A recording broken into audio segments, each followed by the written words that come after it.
So today we do continue our series on discipleship, and if we choose to recognize this crazy idea that God loves us, what then do we do about it? One of the things that we talk about in this church is this idea of you can't do everything, and I think we have to remind ourselves of that all the time. You can't do everything, and the response to I can't do everything isn't, okay, I will do nothing. Right? The response is supposed to be, I can't do everything, so I will do something, right? I will find the something that I am supposed to do. But what is it? Well, how do you find your something? Well, chances are the something that God needs you to do has something to do with the gifts that you have been given. And we've all been given gifts. This has been part of the Christian understanding, the Christian tradition from the beginning. So we have this very early letter of Paul, and Paul is writing to the church in Corinth, and Paul is writing about a number of subjects, right? So the church in Corinth, he's been there, he was there for about a year and a half, Paul was. He got this church going. He's been gone for a couple of years. And they, of course, have done what communities have done, which is to get themselves all tied in knots about things, right? We've all been part of those groups, right? So they've gotten themselves all tied in knots about a few things and not sure what to do about this or not sure what to do about that. So somewhere along the way, word reaches Paul that this is happening, and we surmise that maybe somebody sent Paul a letter and said, hey, Paul, here's all this stuff that's not maybe great. What do you think? Like, can you help us out here? So Paul writes this letter back to the church in Corinth, and he has to write them twice. If you've noticed, there's 1 Corinthians and 2 Corinthians. Apparently the first letter wasn't enough. He had to do it again, and chances are there might be more letters. We just don't have them because it was 2,000 years ago. It was. All right, so Paul writes this letter to them and says, hey, look, let me talk to you about all of this stuff that you seem to be having, that you seem to struggle with. And so we get to this section, and Paul's basically like, now, let me talk to you a little bit about this idea of gifts or gifts of the Spirit or whatever. Now, this is actually one of Paul's favorite topics. Paul talks about this in a number of letters. And whenever he does, he always includes a list, right? He's like, let me talk about the different gifts of the Spirit, and he includes a list. What's interesting is, if you look at the other places Paul writes about it, he never writes the same list twice. Right? He doesn't. Sometimes he includes one thing, sometimes he doesn't include something else. Typically, we assume it has something to do with whatever's going on in that community. But one of the things we take from that is Scripture will offer us lists of gifts of the Spirit. But Paul himself is basically saying, by changing the list all the time, this is not an exhaustive list. Right? Like, no one could actually write a list of all of the different gifts that God gives to people. That's not possible. But he's like, in this moment, here are the ones that seem to be important to this conversation. So he lists out some of these gifts of the Spirit, and the challenge that the church in Corinth is having is there's a group of people who are trying to argue that their particular gift of the Spirit is somehow better or somehow more spiritual than other gifts that other people may have received. And Paul, in this particular passage, is talking specifically about there's a group of people who have apparently been given the spiritual gift of tongues, which is not really something like in the Methodist Church we do a lot of. Don't do a lot of speaking in tongues around here. We're not necessarily against it, but it's not a strong part of our tradition, shall we say. But there's some other people in the Corinth community who apparently understood themselves to have this gift and saw it as a deeply spiritual gift and obviously like one of the better gifts you could get, as if there's like a rating system, right? And so Paul has to basically write them and says, no. It doesn't work that way. I mean, certainly there are some gifts that maybe are a little bit more on display and easier to identify than others, but that doesn't make them better. So you notice when Paul lists the list of gifts, he lists the tongues last. And he does that on purpose, right? And not only does he list it last, but he actually says at the beginning, he says, no one can say Jesus is Lord except by the Spirit. He's basically saying the most important thing you can say is Jesus is Lord. That's the most important thing. And it doesn't matter how you say it, that's the most important thing. Everything else is secondary to that. That is the most important thing you can say, not anything else. So he's basically taking these people who want to claim that they are somehow better than everyone else and putting them in their place a little bit, which Paul likes to do. If you read enough Paul is a big fan of a good takedown, right? And he's not afraid to do it. So that's what he's doing here. He's basically saying, look, you don't get to say that. There are a variety of gifts. There are varieties of ways in which the Holy Spirit lives with us and empowers us to do what God needs us to do in the world. And those are by necessity different, right? We can't all have the same gift because the world needs a variety of things, right? I mean, we can't live in a world that's made up just of doctors. I'm picking on doctors today. Good job. All right. Right? Like maybe we'd all be healthy, but then we'd starve to death, right? Unless we had some farmers who did that job too, right? I mean, so he's like, look, there's a diversity and you don't get to say that one thing is better than another thing, right? So that's the challenge Paul is putting out there, and that's what he wants people to see. Now, I don't actually think in today's world, the concern is somebody thinking that one person's gift is better than another person's gift. I think the challenge that we face is recognizing that we've been given gifts at all, right? And except for, because we live in a culture that is so like celebrity focused, right? Like we want to hold up people who have like the world's best in whatever it is, and compared to the world's best in anything, we all just kind of look not that great. Right? And that's kind of the downside to YouTube, right? Is that if you're the best at anything, it could be quarter flipping, right? You will find that. I don't know this for sure because I haven't looked, but I bet you if you like Google world's best Google quarter flipper, right? You will find a video on YouTube who will tell you who the world's best quarter flipper is. And you're just like, oh, I don't flip quarters that good. Okay.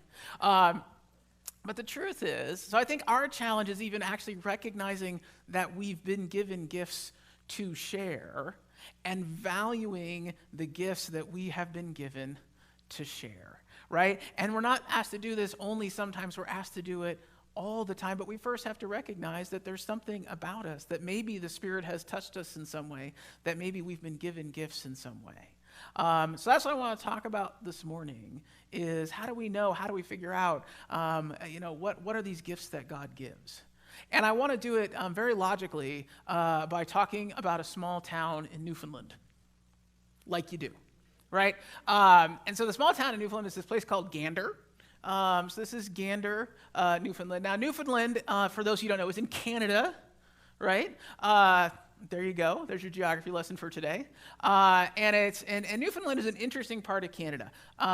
Traditionally, it's for the last several decades, has had an unemployment rate about double the rest of Canada. Most of their industry previously was in things like logging and mining and fishing, all of which, are drying up. The mines are not as productive as they used to be. Most of the trees are gone. They've been really curtailing the fishing to try to make the fish sustainable.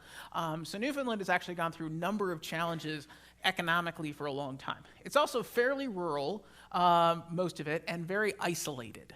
So if you're from Newfoundland, you are probably from Newfoundland, right? And people don't tend to go very far, and people have been in the community that they've been in for generations, right? And so for the better part of there being people there, right? Most people can trace back their roots a good long way. Right, so that's Newfoundland. It tends to be a fairly isolated place. It tends to be a place, like I said, it's very rural. Not very many people come. It's not the happening hotspot for vacations for a lot of folks. And kind of on the coast of it is this place called Gander. Now, Gander was actually invented as a community about 80 years ago, at about the time we were inventing this really handy thing called the airplane. Right? So early airplanes were wonderful, but they had a problem. And the problem was they could only carry so much fuel and only could go so far. So what somebody figured out is if you stopped at basically the edge of Newfoundland and refueled, then you could get to Europe from North America. So that's where the city of Gander was originally founded. It's this small town today of about 10,000 people, which is about the size of the town I grew up in eastern Montana. It's a bit isolated, but it happens to have a very long runway. because for the longest time, it was the place where everyone stopped before they crossed the Atlantic. And because of that, there's a Canadian military base there. There was an American military base up until about 20 years ago there. And it was incredibly important for a while. Well, as you know, we got better at building airplanes, right? And now you can fly basically from Denver to Hong Kong direct if you want to, because we have these airplanes that don't need it. So over time, the usefulness and the necessity of gander kind of waned, so the economy kind of waned, and the population started to wane, and the U.S. military pulled out, and then the Canadian military considered to have a little bit of presence there, and they were a people in a small town with a big runway, and that was about it. Until 18 years ago, this week, something happened.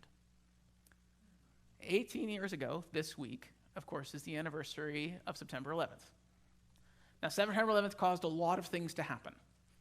One of the things that was a consequence of September 11th happening was U.S. airspace was shut down. This had never happened before.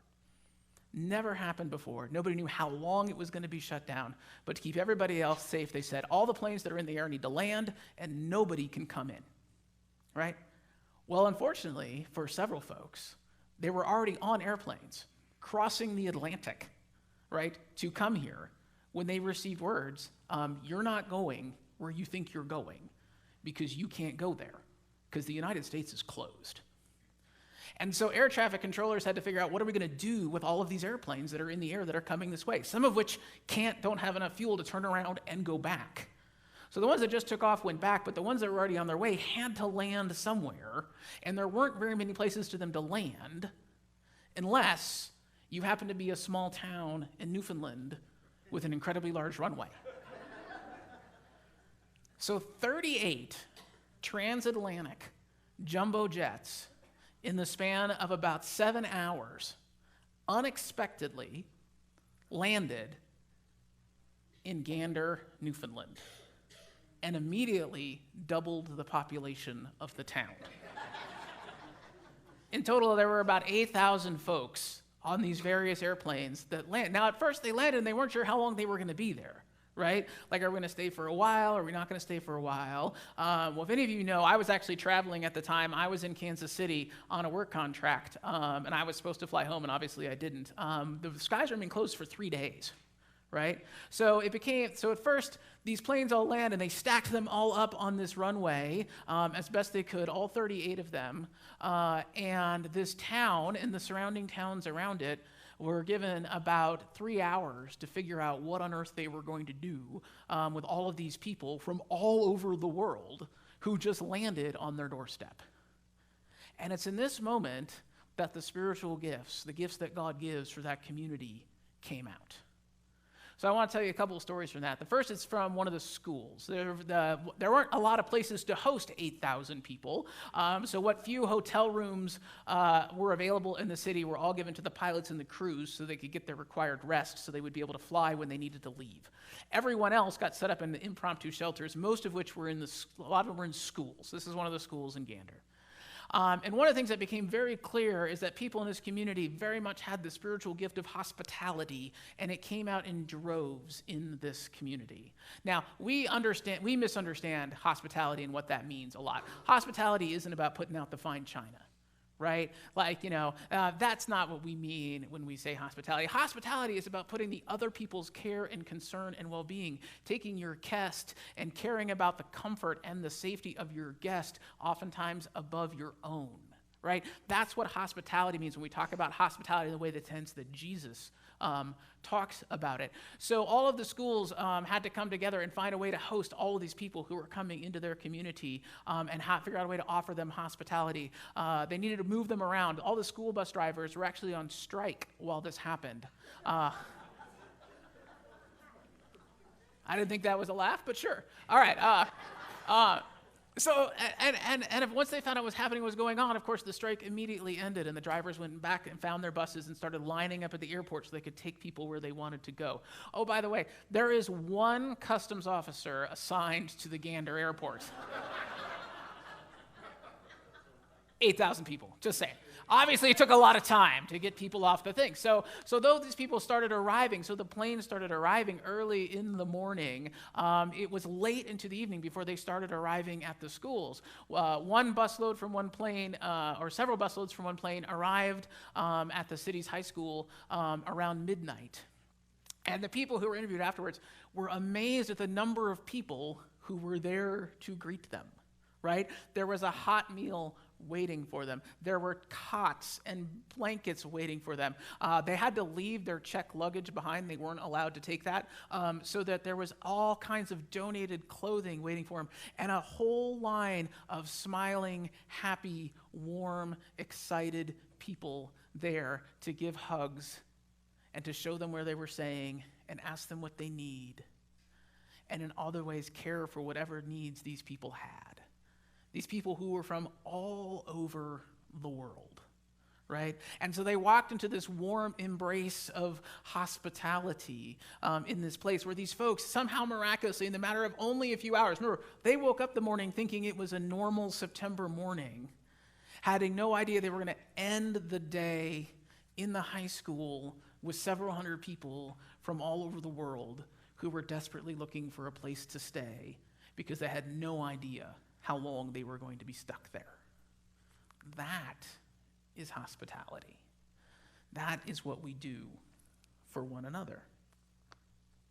Now, amongst the people who were actually staying at the high school was the mayor of the city of Frankfurt and the president of Hugo Boss, which is a clothing brand, I'm told.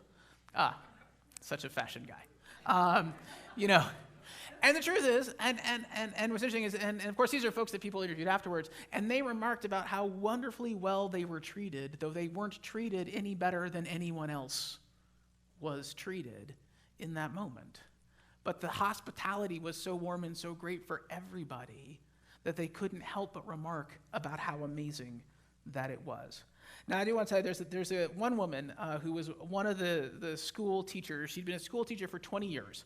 Her name was Eileen Smith, and Eileen is an Irish name that had been passed down in her family, and the only other references her and her family could find to the name Eileen was a nun and a battleship.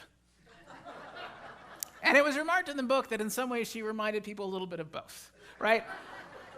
So she was a teacher who woke up that morning thinking she was going to teach a class, and then ended up being host to all these people. And of course, if you've got 9,000 people, they're all trying to make phone calls. The phone calls don't work. So they used to have this technology called a fax machine. Kids, ask your parents. All right. And so she took up station in the school office and was basically sending faxes for people on behalf so that parents and children and people back home could know that they were safe. Cell phones weren't a big thing. They didn't actually have a very good cell phone service in this town. So she was trying to help people communicate with those who cared about them so they knew where they were and that they were safe. And in the middle of all this, she gets this phone call at the school from this rather panicked-sounding mother. And the mom gets on the phone and she's like, "Look, I'm looking for my son." And the mom was from Australia. And the last time her and her son had talked, they had gotten into an argument.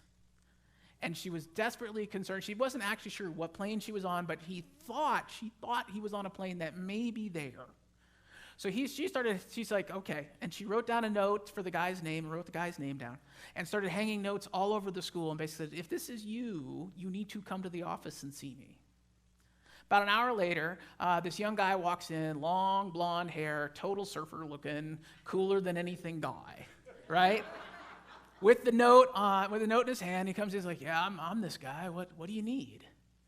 And Eileen goes to him, gives him a hug, and a kiss on the cheek, and says, "That's from your mom." And he loses it. He just breaks down right in that moment, and he's like, "I thought she was mad at me." She's like, "No. She wants to know that you're okay. Now go call your mom." And marched him into the principal's office and gave him a phone so he could call his mother. The spiritual gift of hospitality on display. All right. The next place that had to host a lot of folks was the Baptist church in town, and Baptists are cool. I don't mind Baptists. The Baptist church was actually a pretty happening place. It was the popular church amongst the Americans when there was an American presence in the area, and it kind of declined since then. And so they had this building, they had space, they didn't have a lot of people, but they wanted to help. And so they called the Red Cross and the Salvation Army, who were the ones dealing with all the folks, and they said, "Hey, we want to host some folks." And they're like, "And we think we can do like up to 40 people." Like, okay. So they went, and the next kind of bustle that was coming in, they looked at the manifest and realized, oh, we've got the 40 people for you, right? And amongst this group of about 200 people that had come in on this one airplane were about 35 newly minted refugees from Belarus, none of which spoke English. But it turns out the Baptist church had the spiritual gift of speaking with your hands, right? And so this group of people showed up, and there was one pregnant teenager who spoke a little bit of English amongst them. And of course, nobody in this town speaks Russian. And so they just muddled through, and they developed this amazing signal, basically a series of like hand signals to figure out how to communicate with one another so they could figure out what on earth it is that these people needed. Well, it turns out they actually had 3 pregnant ladies with them and a number of small children with them, so they got them all kind of situated and were just basically kind of pointing and smiling and a lot of hugging and, all this sorts of stuff, and finally get them all settled and then some of the people just stay, and they hang out in the kitchen like all good church people do, right? So people from the church are hanging out in the kitchen, and late in the evening, this one gentleman comes in, and through a series of hand gestures and all that sort of stuff, they figure out what he's looking for is was looking for some milk for one of the kids.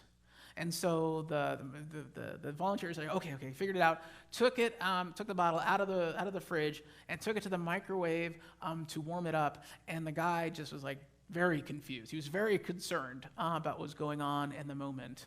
And he was concerned because he had never in his life seen a microwave and had no idea what was going on. And tried to express this concern any way he could. And of course, the guy who's trying to be the volunteer is like just trying to help him however he could. And they eventually kind of figure it out and they get what they need. And, you put the bottle like, oh, it's fine. It's warm now. And over the course of the 3 days that they are there together, this community figures out how to be in relationship with one another, how to learn his needs when they don't speak each other's language. Now, this Belarusian group that came were actually Christians of the day. So when they got together, when people from the Baptist church came in and brought somebody in to start singing songs, they started singing hymns. And the church people sung the hymns in English. And their guests like, we know these songs. We know these tunes. And started to sing the songs in Russian and back and forth. The spiritual gift of being able to talk with your hands. One last one. Bonnie Harris. Bonnie Harris was the leader of the only animal shelter in town. And after the first day had passed, she became really, something was bugging her. And what she realized is that they got everybody off the top of the planes, but we began to wonder if there was anybody in the planes. And so initially what they had been told is there were no pets on any of these aircraft. And she didn't buy it. She's like, 38 planes, there's some pets in there somewhere, but they've been told that. So Bonnie went down to the airport and found the ground crew and went and found and figured out a way to got all the manifest for all of these different planes, and went back and looked at them all over again and found out, in fact, there are actually 12 planes that had animals on them. The problem was they didn't have any services. They had no means of getting anything off the planes. They weren't allowed, right? They didn't have the means of doing that there. So she was told, you can go in and try to do what you can for the animals inside the planes, but you can't take the animals out. So they tried that, and they made it through the 12 planes. Thankfully, there was one crate of bonobo monkeys who thankfully had their own handler with them. So she didn't have to deal with the bonobo monkeys. Next time you're at the zoo, look at the bonobo monkeys and say, do you want to deal with that underneath a plane? I bet you don't. But she found some other ones, including a cat who had a piece of medication taped to the front of their cage. So she goes around to all these 12 planes, and it takes them about 9 hours to get around to all of them. And she gets done, and she's like, this just isn't going to work. So she gets on the phone. And she starts calling people, and finally calls somebody who has is enough in charge to say, you're right, that's not going to work, and was allowed to set up kind of an impromptu animal shelter in one of the hangars at the airport. And so they brought all of the pets there, so that they were still kind of quarantined, and they were still kind of following the rules, but in a place that they could actually help and serve all of these animals. Bonnie has the spiritual gift of caring, the spiritual gift of caring and loving. Now, there was all kinds of other stories. As you can tell, I read a book, FYI. And I think they made a movie out of it. There's all kinds of crazy stories that happened. There were any number of people in town who would people were staying in these schools, and they're staying in all these improvised shelters who weren't really set up for this. So there are very few showers. So people from the community would just sort of show up at one of the schools or one of the shelters and say, does anybody want a shower? And people would raise their hand like, I do. I'm like, great, come with me. And they would get in the car, and they would take them to their house. And they would say, here's the bathroom, here are the towels, fridge is over there, help yourself. We'll be back in an hour, leave the door unlocked. And then they would leave. And this happened over and over and over and over again. And you have people from all over the world, all over the country. You have people from the mean streets of New York who are just flabbergasted, constantly like, what is going on? And who are you people? Who behaves this way? One of my favorite stories was actually a guy named Bill Cash who was on one of the flights. Bill was a Texas oil magnate millionaire guy who was flying home to Dallas in the front in the front of the plane in the first class section. And Bill has the spiritual gift of getting the party started. And after they had landed and they had been there for a while, it was clear they were going to be there for a while, and it was going to take a long time to unload everybody once they decided that's what they were doing. And so after they had eaten all of the food on the plane, the flight attendants took the drink carts with all the alcohol on it and wheeled it into the back of the airplane and then just walked away. And Bill was like, that's a great idea. And so Bill got up from his first class seat, walked all the way down the back of the seat, opened up the cart and started tending bar and basically inviting people in and having conversation with folks and really giving people a little respite, a little bit of joy amongst everything that they were going through. Because remember, while those of us who were there were watching it all unfold in the news, they were just hearing little bits and pieces. Maybe over the radio, maybe getting little updates about what was going on. They were all very uncertain about their lives and their loved one and what was happening back home and all of that. And amongst all of that stuff that we all dealt with and felt, they're confined on an airplane with a bunch of strangers that they don't know. And they want to feel things, and they want to grieve, and they want to cry, and they want to be annoyed, and they want to be upset. And they are surrounded by strangers who very quickly were becoming something other than strangers. Crisis has this ability to bring out our spiritual gifts. Moments of need have this ability to bring out our spiritual gifts. As people of faith, it is our job to recognize that we have been given these gifts. And some of them have easy names, and some of them defy definition and explanation. But we have been given these gifts, and we are asked to do something really important. We are asked as people of faith and followers of Christ to not wait for the crisis, to put our gifts into action. Now, Peter and Paul, if you want to see some real good intramural matches in the New Testament, read about Peter and Paul, because these are two people who were very big early leaders in the life of the church who didn't agree on much and really didn't like each other much. Spend any time in the book of Acts, you'll figure that out pretty quick. But we wouldn't be the church today without both of them. But one of the things that Peter and Paul both agreed on was the importance of understanding spiritual gifts. Paul wrote about it a lot, and so did Peter. Peter said, "To each has received a gift. Use it in service to one another as good stewards of God's varied grace." God has given us each gifts. God has given you a gift. We are asked to be good stewards of it, which means we're asked to use it. Not to save it, not to hide it away, not pretend it's not there. But you have been given gifts to use, yes, in times of crisis, but also in the every ordinary, normal days that we all have. And we are asked to do it for the good of those around us and the community that we are a part of. So what is your spiritual gift?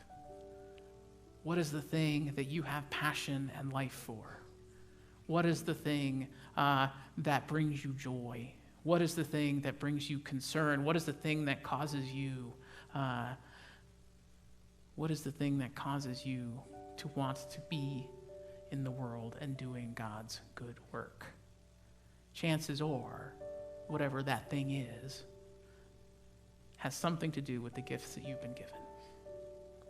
So if we're going to take seriously this idea of discipleship, seriously the idea of being God's people, seriously the idea of following the ways in Christ, we have to take seriously that the Holy Spirit has given us gifts and that we are called to use them, because we can't do everything, but we can do something.